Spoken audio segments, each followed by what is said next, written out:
आता कराड सांगलीला उपचारासाठी जाण्याची गरज नाही. हे सर्व मिळणार एकाच छताखाली धन्वंतरी मल्टी स्पेशालिटी हॉस्पिटल खरसुंडीमध्ये. 25 वर्षे विश्वासपूर्ण सेवेचे एकमेव ठिकाण. हॉस्पिटलमध्ये उपलब्ध सुविधा, अद्ययावत ऑपरेशन थिएटर, प्रसूती कक्ष, नॉर्मल डिलिव्हरी, ECG सेंटर, स्त्रीरोग चिकित्सा व उपचार, फॅमिली प्लॅनिंग ऑपरेशन, वंध्यत्व उपचार व मार्गदर्शन, डिजिटल एक्स-रे, रक्तातील साखर तपासणी मशीन, लहान मुलांचे लसीकरण, नेब्युलायझर मशीन, मेडिकल व ॲम्ब्युलन्सची सोय, पॅथॉलॉजी लॅबोरेटरी सोय, स्पेशालिस्ट डॉक्टर्स, अनुभवी नर्स, ब्रदर्स व स्टाफ. आमचा पत्ता खरसुंडी, भिवघाट रोड, खरसुंडी.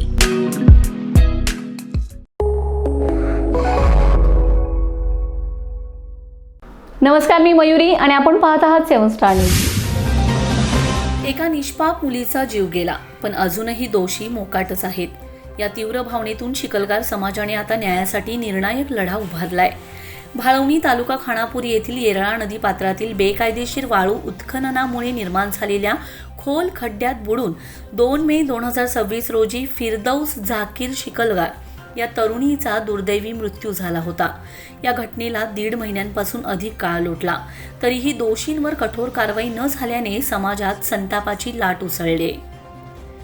चिखलगार जमात ट्रस्ट मुंबई आणि सांगली जिल्हा चिखलगार समाज संघटनेने यापूर्वी शासनाकडे निवेदन देऊन न्यायाची मागणी केली होती. मात्र अद्याप कोणतीही ठोस कारवाई न झाल्याचा आरोप करत आता समाजाने आंदोलनाचा मार्ग स्वीकारलाय.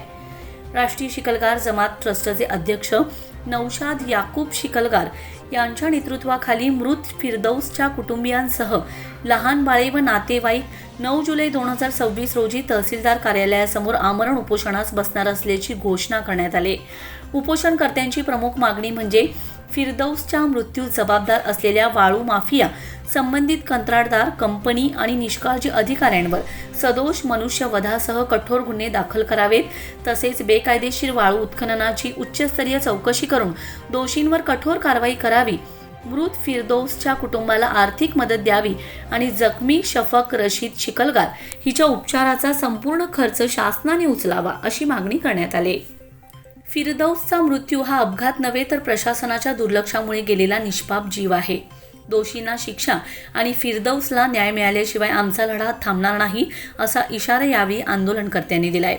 या आंदोलनाकडे आता संपूर्ण राज्याचे लक्ष लागलं असून मुख्यमंत्री या प्रकरणात तातडीने हस्तक्षेप करून न्याय देणार का, याकडे सर्वांचं लक्ष लागून राहिलंय.